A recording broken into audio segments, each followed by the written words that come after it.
Salam sejahtera bagi kita semua. Bagaimana kabarnya para mahasiswa, mahasiswi? Semoga kita semua dalam keadaan yang sehat dan selalu dilindungi oleh Sang Pencipta. Para mahasiswa, pada hari ini saya akan memberikan penjelasan materi yang tentu saja berhubungan dengan mata kuliah umum pendidikan agama.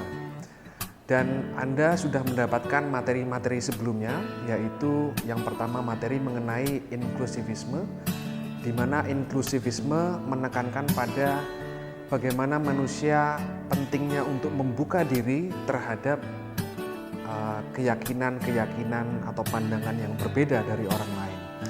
Lalu yang kedua, Anda mendapatkan materi mengenai hubungan atau relasi antara agama dan budaya, di mana saat ini kita dapat mendengarkan sebuah jargon-jargon yang kerap didengungkan di media sosial, bahwa bagaimana caranya kita perlu membudayakan agama atau sebaliknya mengagamakan budaya.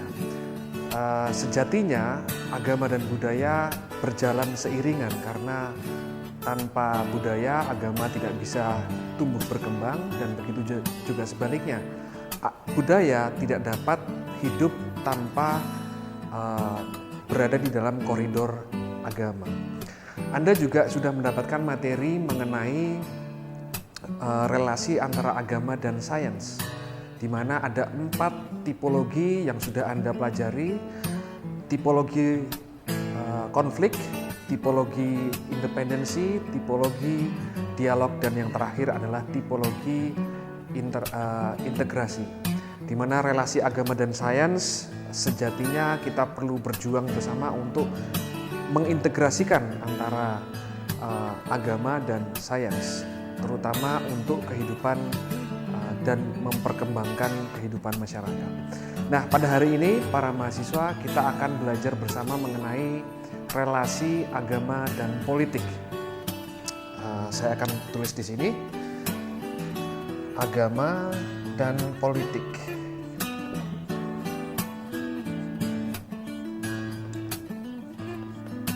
Nah, perlu kita ketahui bersama bahwa politik secara definisi umum adalah sebuah tata hidup bersama, dalam artian yang mikro maupun yang makro. Yang mikro adalah tata hidup bersama dalam lingkup yang terkecil, misalkan keluarga, dan makro adalah tata kehidupan bersama yang sifatnya lebih besar. Dan dalam hal ini saya akan mencoba untuk memberikan batasan bahwa saya akan membicarakan politik dari segi yang makro, atau kita bisa tuliskan di sini relasi antara agama dan negara. Oke. Nah, topik ini para mahasiswa-mahasiswi, relasi agama dan negara atau agama dan politik, ini merupakan salah satu diskursus yang tidak ada habis-habisnya. Kalau kita membaca salah satu pemikir politik, ya, political scientist asal Amerika yang bernama Francis Fukuyama, beliau menulis buku The End of History yang mengatakan kepada kita bahwa abad 19 sampai abad 20 ini merupakan masa akhir dari ideologi-ideologi selain dari ideologi liberalisme, dari ideologi demokrasi yang mengedepankan kebebasan. Sementara ideologi yang sifatnya lebih fundamental, dalam hal ini khususnya adalah agama, seperti yang akan kita bicarakan.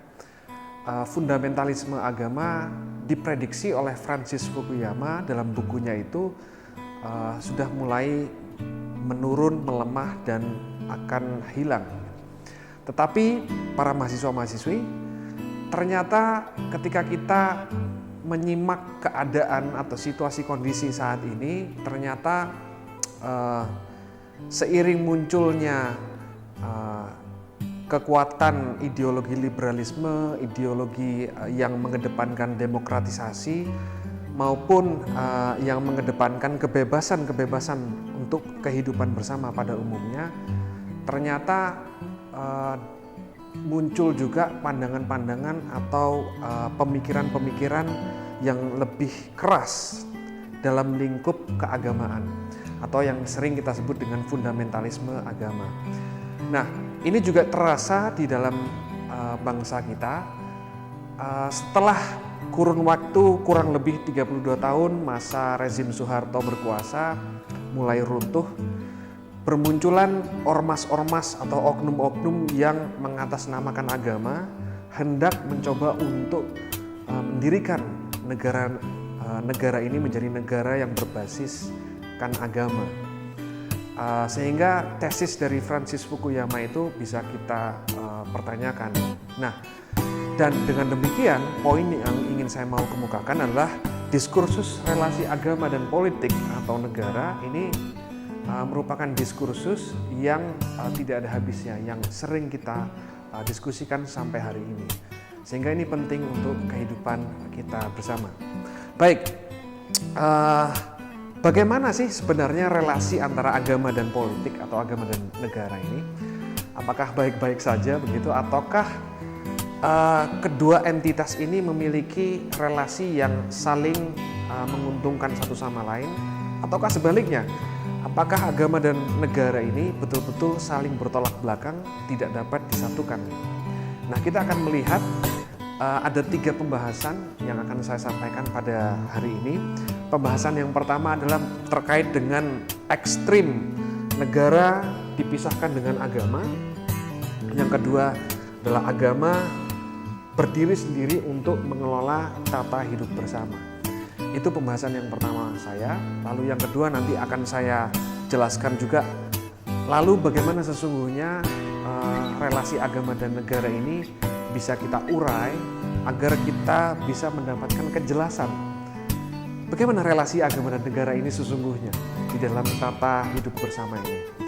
Dan yang terakhir saya akan menjelaskan secara praktis atau praksis, prakteknya itu bagaimana kalau memang ternyata agama dan negara ini tidak dapat dipisahkan, tapi juga di saat yang bersamaan tidak dapat disatukan secara ekstrim gitu.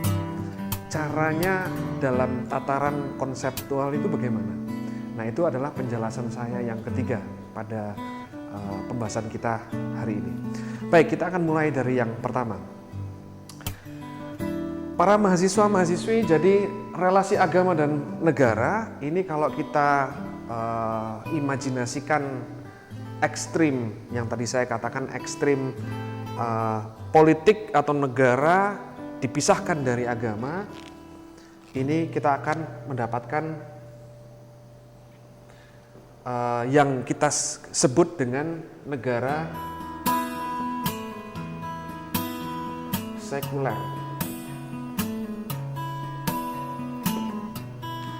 Jadi negara sekuler artinya negara yang memisahkan agama secara total dari kehidupan masyarakat.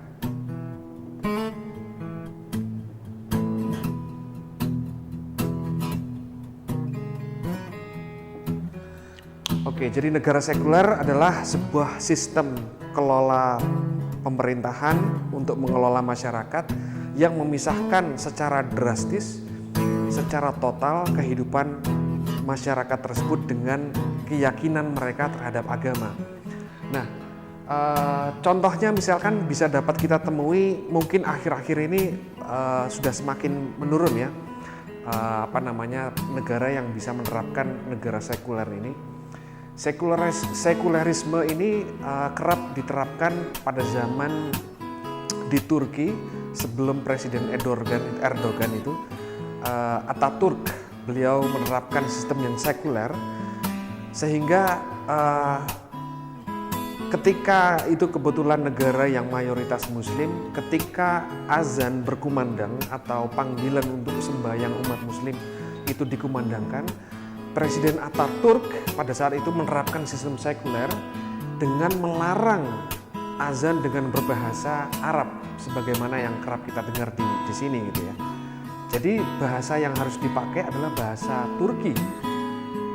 azan dengan bahasa Turki. Sehingga ekstrim pemisahan antara agama dan di dalam kehidupan masyarakat ini benar-benar diterapkan.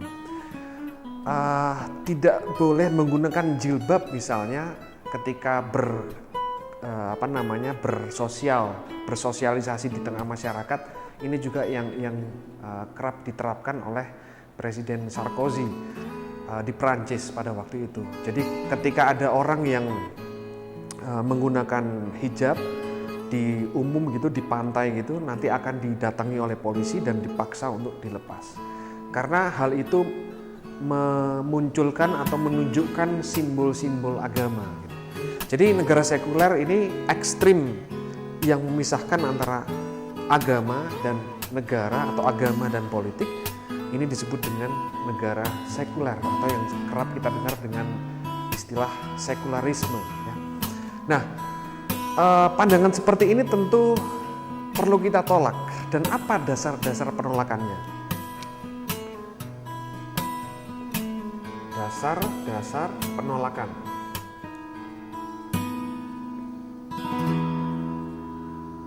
Yang pertama, tentu saja dasar penolakannya adalah ekspresi religius yang salah satu bentuk manifestasinya atau prakteknya itu berhubungan dengan simbol. Jadi setiap orang yang memiliki keyakinan agama atau keyakinan religius itu tidak hanya sekedar di batin saja, tetapi juga dimunculkan dalam sebuah tindakan mereka gitu. Dan ini bagian dari ritual religiusitas mereka. Salah satunya adalah ekspresi religius itu dalam bentuk simbol. Misalkan simbol-simbol menggunakan hijab misalnya, itu salah satu bentuk simbol ekspresi yang perlu kita hargai gitu. Menggunakan kalung yang mensimbolisasikan agama tertentu, misalnya kalung salib misalnya. Orang menggunakan kalung salib itu pasti bukan yang sekedar untuk bergaya, tetapi lebih memiliki relasi yang mendalam dengan aspek-aspek religiusitas gitu. Begitu juga dengan orang menggunakan hijab, terlepas dari memang ada sekarang ini yang budaya populer yang lebih menitik beratkan pada style atau gaya busana, tetapi simbol menggunakan hijab itu sendiri merupakan ekspresi religius gitu. Setiap orang yang tidak bisa kita hilangkan karena bagian dari praktek batin spiritualitas religiusnya mereka.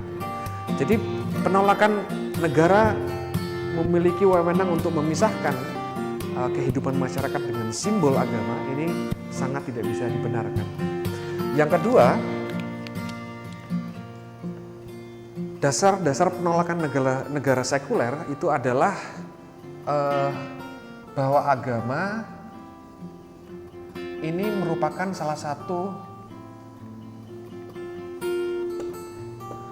agama tidak dapat dipungkiri, ini merupakan salah satu sumbangan atau kontribusi terhadap negara di dalam mengelola, mengatur tata hidup bersama. Apa kontribusinya? Kontribusinya tak lain adalah yang berkenaan dengan moralitas. Jadi bagaimana kehidupan masyarakat itu bisa ditata secara baik, orang bisa berperilaku baik, berperilaku sopan, tidak merugikan orang lain, tidak menyakiti orang lain. Ini sesungguhnya agama memiliki kontribusi di dalam hal itu. Memang pada kenyataannya seringkali orang menganggap bahwa agama ini juga bisa menjadi salah satu faktor sumber kekerasan, dan secara de facto memang demikian. Tetapi secara substansial agama ini sesungguhnya jika dipraktekkan secara benar oleh individu-individu tersebut, dia bisa menerapkan atau memberikan kontribusi terhadap moralitas. Jadi ini adalah dasar penolakan yang kedua untuk negara sekuler. Yang ketiga, tentu saja kita perlu berbicara mengenai hak asasi manusia. Tentu saja ketika orang memiliki keyakinan dengan ekspresi religiusnya, tidak hanya sekedar beribadah, berdoa, tetapi juga salah satu bagian dari ibadah itu adalah mengekspresikan dalam bentuk simbol-simbol keagamaan. Ini merupakan salah satu kebebasan manusia atau salah satu hak asasi manusia yang harus dijunjung tinggi.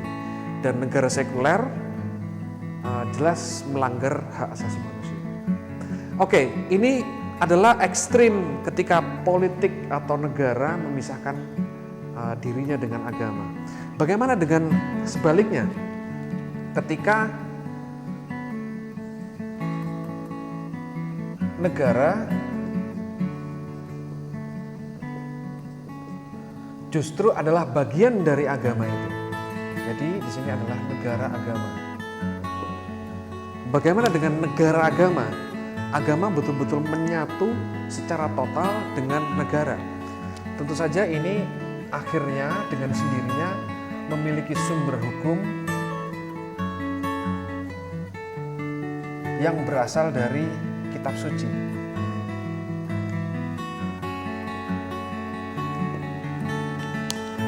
Nah, ketika negara agama ini diterapkan, maka sumber hukum yang berasal dari kitab suci itu menjadi satu-satunya rujukan untuk menjadi aturan atau kebijakan atau undang-undangnya menata kehidupan masyarakat. Sehingga konsekuensinya cukup banyak, tetapi kita bisa melihat contoh-contoh penerapan negara hukum ini, negara agama ini, seperti misalkan di Arab Saudi, meskipun sekarang ini sudah mulai berangsur-angsur mereka menerapkan paradigma modernitas, sehingga cukup banyak beberapa undang-undang yang akhirnya tidak diberlakukan kembali. Tapi dulu mereka betul-betul menerapkan kitab suci sebagai sumber hukumnya. Di Indonesia juga ada. Di Indonesia ini seperti di Aceh misalnya, peraturan daerah menerbitkan aturan-aturan yang bersumber pada kitab suci. Misalkan salah satunya ketika ada rakyat Aceh yang melanggar peraturan, misalnya begitu, lalu hukum atau jenis hukumnya adalah bukan di penjara, bukan mendapatkan bimbingan, tetapi jenis hukumnya seperti kitab suci. Yang dikatakan kitab suci adalah dicambuk atau dirajam gitu, bagi mereka yang berzina misalnya. Nah, apakah ini merupakan bentuk yang ideal jika kita masukkan dalam konteks bangsa Indonesia? Tentu saja kita perlu menolaknya, karena dasar-dasar penolakannya adalah dasar-dasar penolakan. Yang pertama adalah tentu saja ini bersifat diskriminatif. Tentu saja ini bersifat diskriminatif sebab negara Indonesia atau rakyat Indonesia terdiri dari berbagai macam suku, agama, ras, dan antar golongan. Rakyat Indonesia tidak hanya terdiri dari satu agama atau yang kita kenal dengan masyarakat yang homogen, tetapi lebih bersifat heterogen, artinya orang memiliki berbagai macam keyakinan yang harus kita hargai. Kalau hanya satu agama saja yang menjadi sumber hukum, maka agama-agama lain ini menjadi, atau dalam tanda petik, dinomorduakan. Mereka menjadi merasa terdiskriminasi, dan konsekuensinya akan muncul konflik sosial, kekerasan sosial, kecemburuan, konflik sosial, dan berakibat kekacauan gitu. Sehingga jika negara atau politik dengan menerapkan hukum agama ini, tentu saja dengan sendirinya tidak akan bisa menata kehidupan masyarakat gitu. Nah, yang kedua, dasar penolakan negara agama adalah minimnya kualitas spiritualitas religius.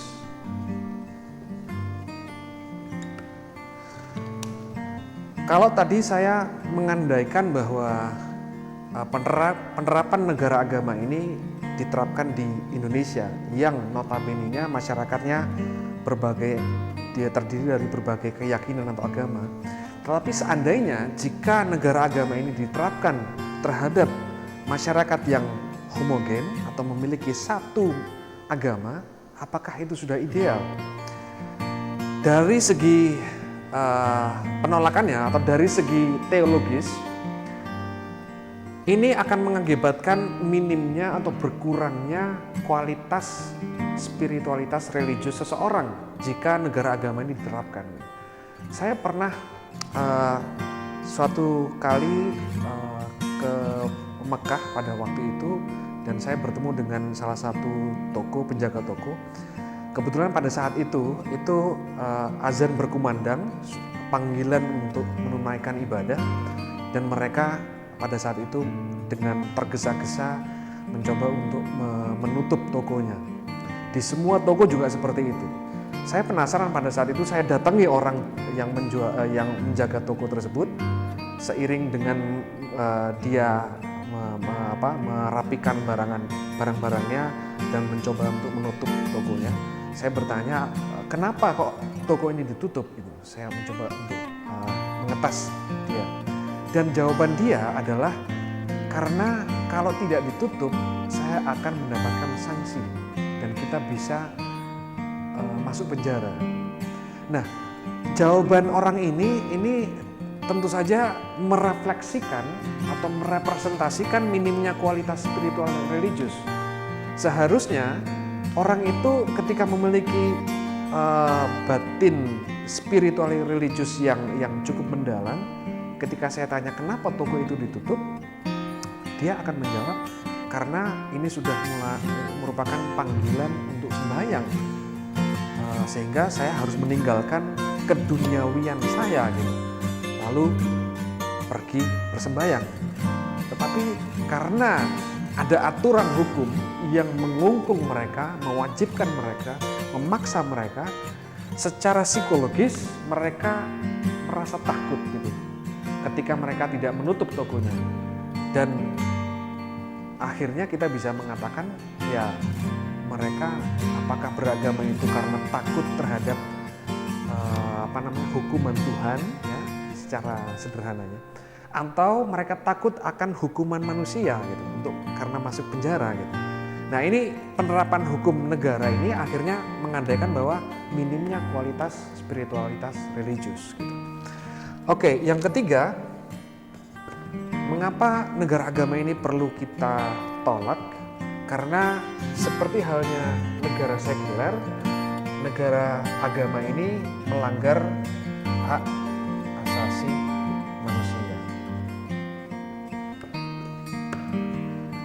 Sama, negara tidak punya hak atau wewenang untuk mendikte setiap individu perihal keyakinan mereka.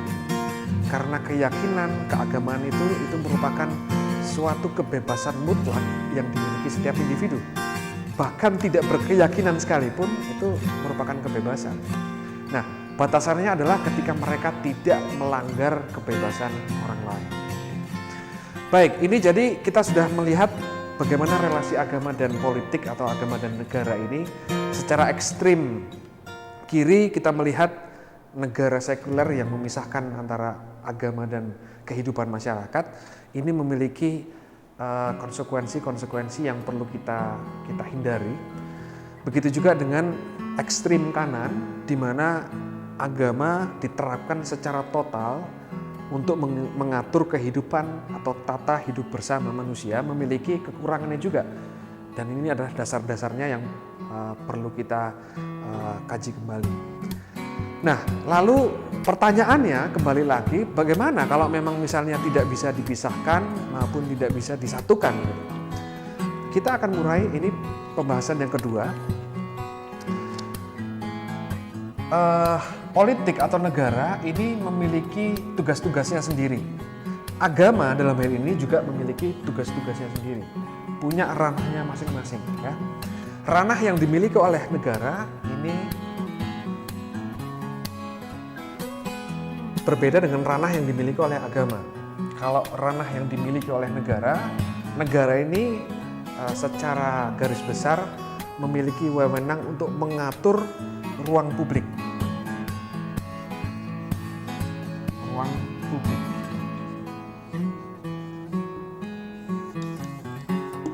Oke. Di ruang publik ini, ruang publik itu adalah siapa di ruang publik ini? Masyarakat tentu saja, masyarakat umum,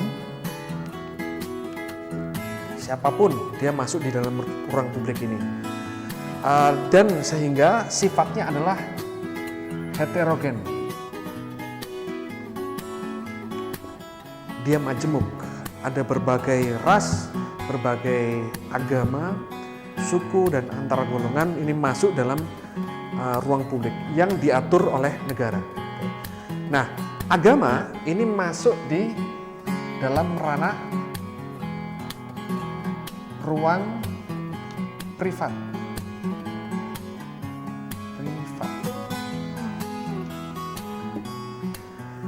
Berbeda dengan ruang publik, ruang privat ini bersifat homogen.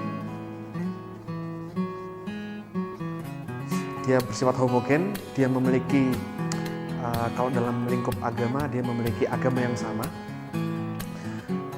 Ini bentuk-bentuknya bisa bermacam-macam, bisa berbentuk ormas, bisa berbentuk lembaga pendidikan misalnya, lembaga pendidikan, pesantren atau seminari dan lain sebagainya. Ini merupakan ruang privat, dan mungkin yang lingkup terkecil ada keluarga juga. Nah, agama ini punya ranah yang berbeda dengan negara. Negara mengatur ruang publik supaya publik masyarakat yang sifatnya heterogen, masyarakat umum ini tidak hidup di satu wilayah yang mana mereka tidak kacau atau hidupnya tidak menjadi kacau, saling menyakiti satu sama lain dan lain sebagainya. Negara berfungsi untuk bagaimana melindungi mereka, bagaimana mensejahterakan mereka, mengatur mereka agar hidupnya harmonis gitu ya. Sementara agama ini lebih bersifat di ruang privat, dia homogen. Kalau dalam kehidupan ormas, ada ormas-ormas yang mengatasnamakan agama, itu masuk dalam ruang privat. Nah, sehingga dengan demikian, kalau kita sudah mengurai secara sederhana seperti ini, agama dengan sendirinya tidak dapat mengintervensi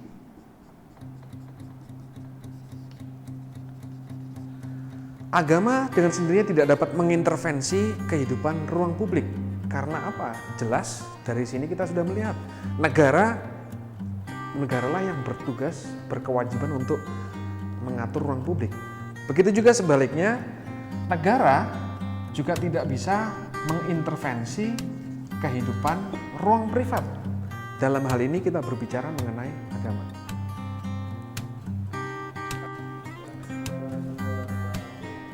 Nah, dengan demikian, kalau misalkan agama ini mengintervensi ruang publik, kita bisa melihat contoh-contoh atau fenomena sosial yang kerap terjadi. Misalkan di Indonesia di bulan puasa, misalnya di bulan Ramadan, kita kerap mendengarkan aksi gerakan sweeping ya. Itu kan sebenarnya ormas-ormas ini dia mengintervensi kebijakan negara atau ruang publik yang seharusnya diatur oleh negara. Ini sama sekali tidak dapat dibenarkan. Dia melanggar aturan ranah atau koridor bagaimana menata kehidupan bersama. Agama di ruang publik ini juga seperti itu. Atau misalkan kasus-kasus yang sampai akhir ini masih kerap terjadi, itu adalah penolakan pendirian rumah ibadah. baik yang sudah ada izin mendirikan bangunan atau IMB maupun yang belum ada IMB, mereka kerap menolak atau bahkan menghancurkan, membakar rumah ibadah yang berbeda keyakinan dengan mereka. Ini melanggar koridor seperti ini. Nah, begitu juga dengan politik atau negara, ketika dia melanggar kehidupan privat, yang terjadi adalah negara berdasarkan hukum agama gitu. Misalkan ketika agama ini mencoba untuk menggagalkan pendirian rumah ibadah atau menghancurkan rumah ibadah dari agama yang berbeda, kehadiran negara di sana tidak ada sama sekali, seakan-akan dibiarkan. Atau juga kebijakan-kebijakan negara yang betul-betul mengungkung kebebasan ruang privat di dalam ranah agama, misalkan yang sampai saat ini kebijakannya masih ada, ketika suatu agama atau suatu komunitas ingin mendirikan rumah ibadah, itu diatur kalau tidak salah minimal 90 orang yang memiliki keyakinan yang sama, lalu 90 orang ini harus meminta persetujuan minimal 60 orang dari masyarakat sekitar. Ketika 90 orang ini sudah terpenuhi dan ketika mereka sudah mendapatkan izin dari masyarakat sekitar berjumlah minimal 60 orang ini, barulah mereka bisa mendirikan rumah ibadah. Nah, aturan seperti ini kan sangat absurd bagi saya, karena apakah ketika misalnya ada muncul agama baru ya, berjumlah 50 orang misalnya, dan ini tidak sesuai dengan kriteria, minimal kan 90 kan, ini berjumlah 50 orang, apakah dengan sendirinya mereka tidak bisa mendirikan rumah ibadah gitu, hanya karena jumlahnya 50 gitu. Jadi para mahasiswa sekalian, sesuatu yang sifatnya substansial ini tidak bisa kita pangkas dengan hal-hal yang sifatnya kuantitas gitu. Apakah hanya dengan angka, jumlah angka itu merepresentasikan kualitas keimanan kita? Kan juga tidak seperti itu kan. Nah, ini contoh-contoh negara yang betul-betul mendikte kehidupan individu-individu dalam ranah agama, dan ini tidak bisa dibenarkan. Atau bahkan sebaliknya, seperti yang saya terangkan, seperti di negara sekuler, memisahkan antara agama dan kehidupan masyarakat, negara mencoba untuk ketika berada di tengah masyarakat menemukan ada warganya yang menggunakan simbol salib misalnya, harus dicopot gitu, harus dipaksa dicopot, kalau tidak dia akan mendapatkan hukuman. Nah, ini kan intervensi negara terhadap ruang privat, kehidupan privat, sama sekali tidak bisa kita benarkan. Nah, dengan demikian bagaimana ini jalan keluarnya, kan begitu kan? Secara praktis apa yang bisa kita lihat jalan keluarnya seperti ini? Kalau misalnya agama atau negara tidak bisa dipisahkan dari agama, agama juga tidak bisa disatukan dengan negara, tetapi mereka juga masing-masing memiliki ranahnya masing-masing.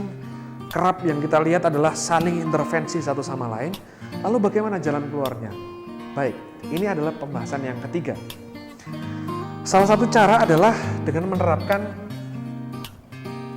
yang disebut dengan twin tolerance. Twin tolerance atau toleransi kembar ya. Jadi agama tetap perlu memberikan toleransi kepada geraknya atau wewenangnya negara, begitu juga sebaliknya negara perlu memberikan toleransi kepada pergerakan dari agama. Agama tidak bisa mendikte apa yang harus dilakukan oleh negara untuk menata kehidupan masyarakat. Dalam arti kata, misalnya agama tidak boleh mengambil satu penggalan ayat secara literal atau harafiah, dicomot begitu dari kitab suci lalu dilemparkan pada undang-undang gitu, untuk diterapkan kepada masyarakat. Ini sama sekali tidak bisa dibenarkan. Nah, Begitu juga sebaliknya, negara harus memberikan kesempatan atau ruang kepada agama atau ormas-ormas ini untuk hidup. Bahkan mendirikan partai politik itu juga dibenarkan, karena kalau dalam konteks negara Indonesia saat ini kita menganut paham demokrasi. Oke, jadi negara harus memberikan kesempatan kepada agama untuk bisa memunculkan aspirasi atau inspirasi suara-suara mereka di dalam mengatur ruang publik. Itu juga boleh gitu, asalkan ada batasan-batasannya.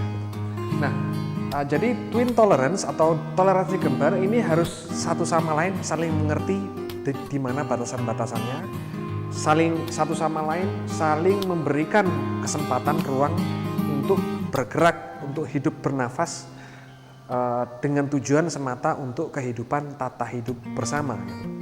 Nah, para mahasiswa sekalian, bagaimana caranya supaya mereka ini bisa saling memberikan suaranya satu sama lain?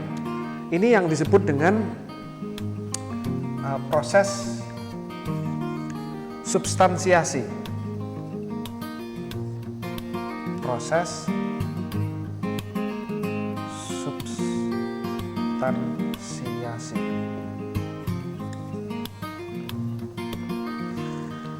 Jadi perlu ada proses substansiasi agar suara atau aspirasi agama ini bisa didengar dan difasilitasi oleh negara untuk sama-sama menata kehidupan ruang publik gitu.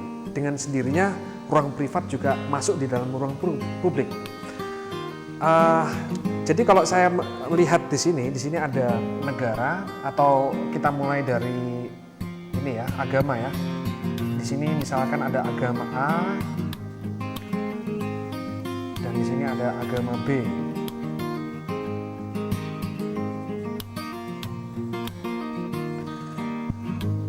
Dalam kehidupan yang demokratis, mereka sama-sama diberikan kesempatan kepada negara untuk memberikan kontribusi aspirasinya di dalam menata kehidupan bersama atau menata kehidupan ruang publik.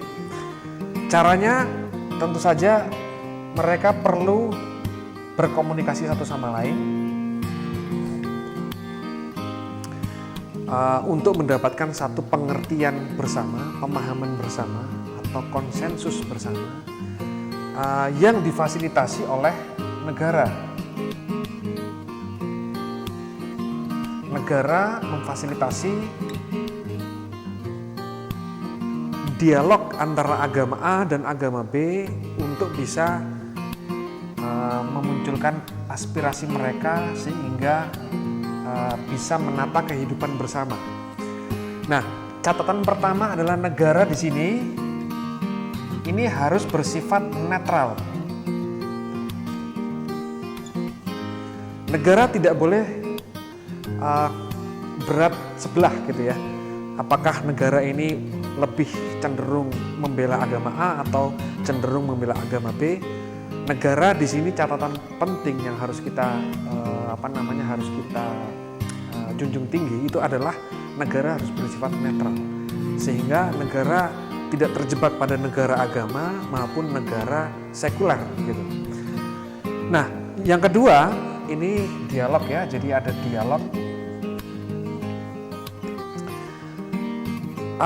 Bagaimana caranya supaya aspirasi yang dimiliki agama A dengan aspirasi yang dimiliki agama B bisa diakui oleh negara untuk menata kehidupan mereka?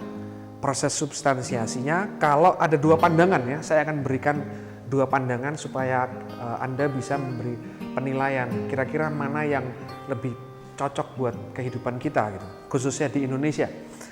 Ada yang berpandangan seperti John Rawls, seorang pemikir dari Amerika yang mengatakan bahwa di dalam kehidupan publik, ya dalam kehidupan publik tadi ini dan kehidupan politik ini harus disamakan.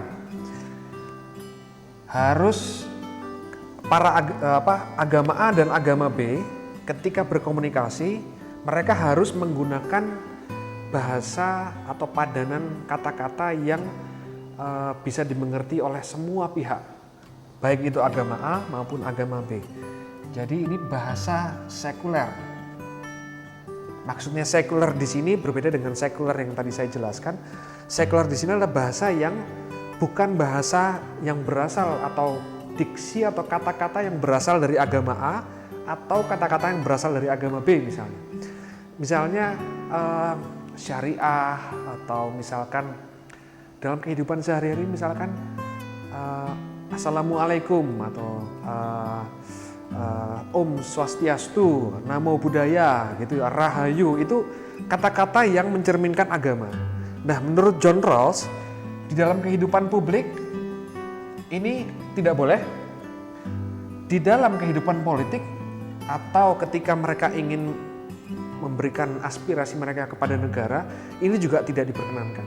Nah, ini menurut John Rawls seperti itu. Nah, saya pribadi lebih memilih pendapatnya Jürgen Habermas. Jürgen Habermas seorang pemikir atau filosof asal Jerman yang kerap juga memikirkan bagaimana relasi agama dan politik. Nah, menurut Habermas, masyarakat ketika di dalam ruang publik boleh menggunakan bahasa religius. Mereka boleh diperkenankan. Orang yang berbeda keyakinan itu diharapkan mampu mengerti atau mencoba untuk mengerti dalam artian menghargai, menghormati orang yang menggunakan bahasa-bahasa religius misalnya. Seperti di Indonesia ketika ada pidato atau seminar misalnya perkumpulan orang mengucapkan dalam kalimat pembukanya Assalamualaikum atau yang tadi saya sebutkan salam sejahtera, shalom, Rahayu dan lain sebagainya, itu boleh gitu. Asalkan dia berada di ruang publik. Tapi ketika dia berada di ruang politik ini maksudnya ketika agama-agama ini, masyarakat ini mencoba untuk memberikan masukan atau aspirasi mereka yang dijadikan undang-undang, ini harus menggunakan bahasa yang sifatnya universal.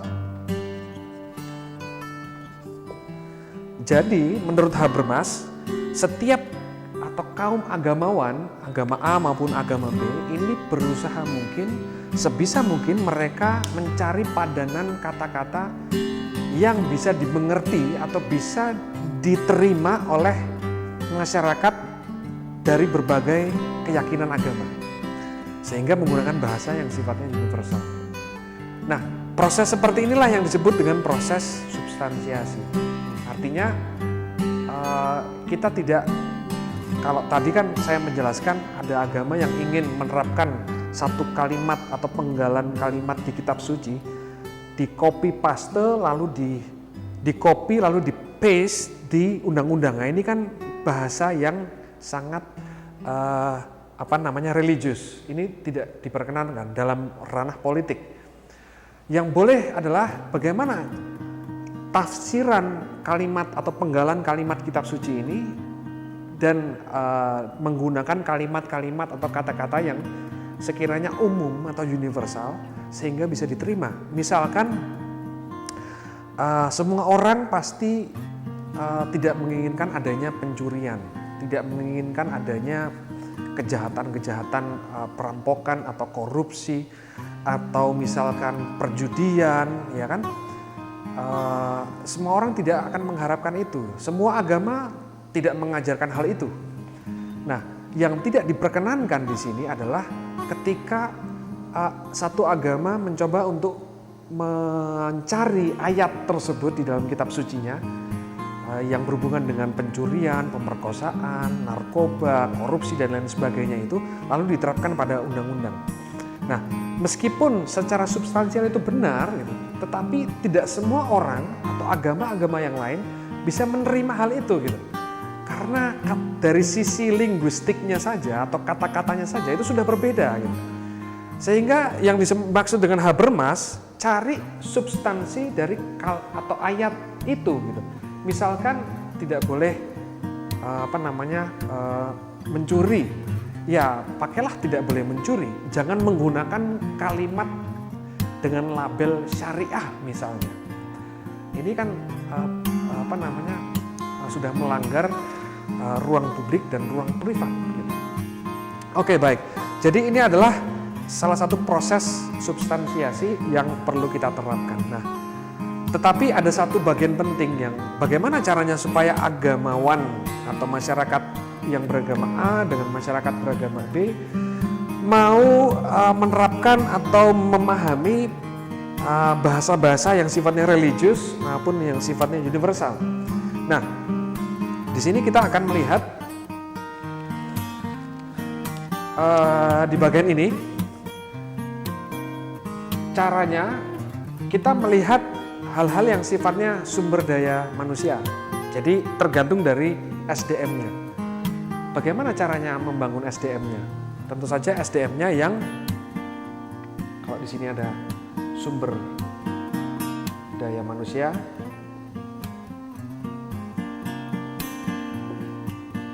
kita mencari SDM yang seperti apa agar atau yang bisa mewakili kita duduk di lembaga legislatif. Kira-kira SDM yang memiliki ini secara sederhana wawasan yang luas. Wawasan luas.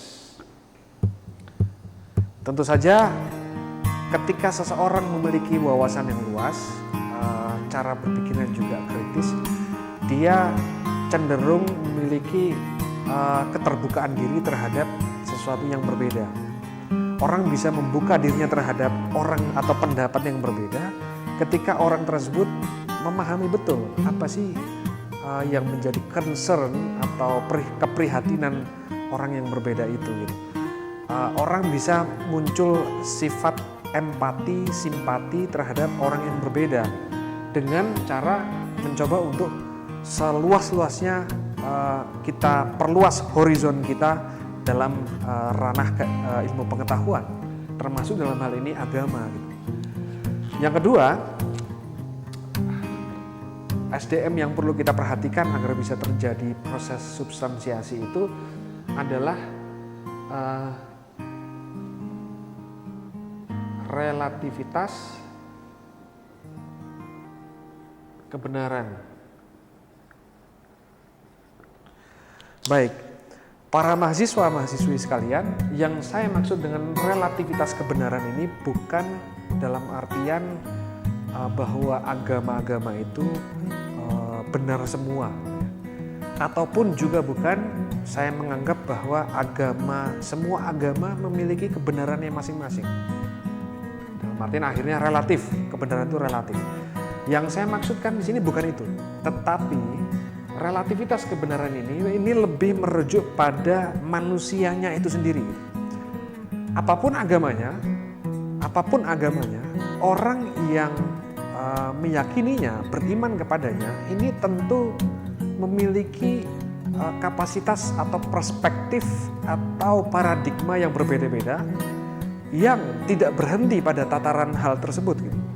Artinya mereka terus mencoba untuk berupaya mendalami aspek kebatinannya terhadap agama mereka masing-masing, dan itu artinya adalah mereka relatif kebenarannya.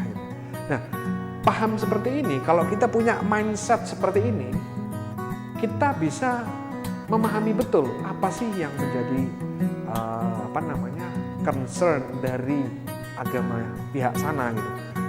Apa yang menjadi perhatian dari agama pihak yang berbeda dengan kita. Karena kita sama-sama terus mencari gitu loh, mana yang benar ya gitu ya. Meskipun kita meyakini kebenaran kita, tentu itu mutlak gitu. Tapi secara manusiawi yang tidak sempurna ini, kita terus mencari apa yang menjadi kebenaran di dalam keyakinan kita. Nah, tidak dapat dipungkiri bahwa dialog antara agama dan agama ini juga membentuk keimanan kita, dengan sendirinya memperkuat keimanan kita. Nah, ini yang kedua. Yang ketiga, ketika sudah memiliki wawasan yang luas, lalu manusia itu sebenarnya kebenarannya relatif, maka yang dikedepankan adalah pengedepanan kebaikan.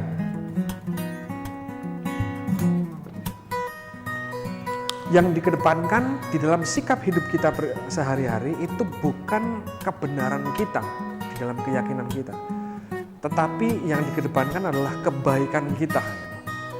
Kalau yang kita kedepankan adalah kebenaran kita yang sifatnya sebenarnya relatif, kita akan menjadi manusia-manusia yang egois, yang menganggap bahwa diri kita lah yang paling benar. Kita akan menganggap bahwa yang lain salah, yang lain berdosa, yang lain sesat, yang lain setan misalnya, kita adalah malaikat, kita suci, dan lain sebagainya. Ini akan memunculkan paradigma yang sifatnya ini tadi, diskriminatif. Sifatnya diskriminatif yang akhirnya melanggar hak asasi manusia. Dan itu juga berlaku di wilayah sini. Ini melanggar hak asasi manusia. Sehingga pengedepanan kebaikan itu berbeda dengan pengedepanan kebenaran. Kalau pengedepanan kebaikan ini tertuju pada orang lain atau tindakan kita itu terarah pada orang lain. Sehingga tidak bisa kita sakiti, tidak bisa kita rugikan. Nah, ini pengedepanan kebaikan. Nah, secara sederhana dari tiga kriteria sumber daya manusia seperti ini, kita bisa melahirkan nilai inklusivisme. Nah, nilai inilah yang sangat penting untuk kehidupan beragama itu bisa saling membangun sinergi satu sama lain, membangun keharmonisan satu sama lain untuk menata kehidupan ruang publik mereka. Baik, jadi kira-kira ini adalah penjelasan dari relasi antara agama dan politik atau negara. Intinya bahwa bagaimana relasi antara agama dan politik, untuk menjawab pertanyaan terakhir ini, relasinya seperti yang kalau kita bertolak pada salah satu founding fathers atau peletak dasar Negara Kesatuan Republik Indonesia, yaitu Bapak Muhammad Hatta. Beliau pernah mengatakan dalam pidato-pidatonya bahwa Negara Kesatuan Republik Indonesia ini bukanlah negara yang berdasarkan atau berlandaskan agama, maupun juga bukan negara yang berlandaskan paham sekuler. Negara Kesatuan Republik Indonesia ini merupakan negara yang memisahkan antara urusan-urusan agama dan urusan-urusan politik gitu. Tetapi di saat yang bersamaan, Negara Kesatuan Republik Indonesia tidak bisa memisahkan antara agama dan politik itu sendiri. Ini saling memberikan sumbangsih dalam ranahnya masing-masing. Tentu saja dalam hal ini kita perlu menanamkan nilai inklusivisme yang bisa dimunculkan dari tahapan-tahapan yang sudah saya sebutkan di sini. Baik, para mahasiswa-mahasiswi, saya pikir ini adalah penjelasan secara sederhana mengenai relasi agama dan politik. Jika nanti akan ada kita bisa berkesempatan untuk bertemu di kelas atau di ruangan saya, kita akan bisa berdiskusi lebih mendalam lagi mengenai relasi ini. Tetapi paling tidak Anda sudah mendapatkan gambaran besarnya dari tiga bahan tadi.